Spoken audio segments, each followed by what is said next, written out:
இன்னும் பலருக்கு கல்லில் எழுதப்பட்ட எழுத்துக்களை போல வைராக்கியமா இருதயத்தில் இருக்குது. அதை மறக்க, அதை விட, அதை மறந்து விட, அதை தூர விலக, அதை விட்டு வெளியே வர முடியல. ஏன் தெரியுமா? மனித சத்தம் மேலோங்கி நிற்கிறது. ஆமை, இன்றைக்கு ராத்திரி சொல்லுகிறேன், ஒரு தேவ பிள்ளையினுடைய வாழ்க்கையில் மேல் நோங்கி நிற்க வேண்டியது மனித சத்தம் அல்ல. தெய்வம் நம்மை அழைத்த பொழுது நமக்கு சொன்ன அந்த தேவனுடைய சத்தங்கள். பகல் முழுவதும் மனித சத்தம் கேட்ட இயேசு ராத்திரியில் பிதாவினிடத்தில் போய் இருந்து அவர் தேவ சத்தம் கேட்கிறார். தேவ சத்தம் கேட்டுவிட்டு காலையில் வந்து எந்த மனிதர்களையும் வைராக்கியமாய் பார்க்க அவருக்கு தோன்றவில்லை. எல்லாருக்கும் நன்மை செய்தார். காரணம் என்ன?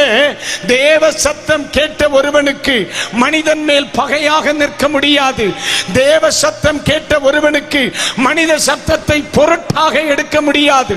தேவ சத்தம் பழகினவனுக்கு இந்த உலகத்தின் சத்தங்கள் ஒரு பிரச்சனையே இல்லை.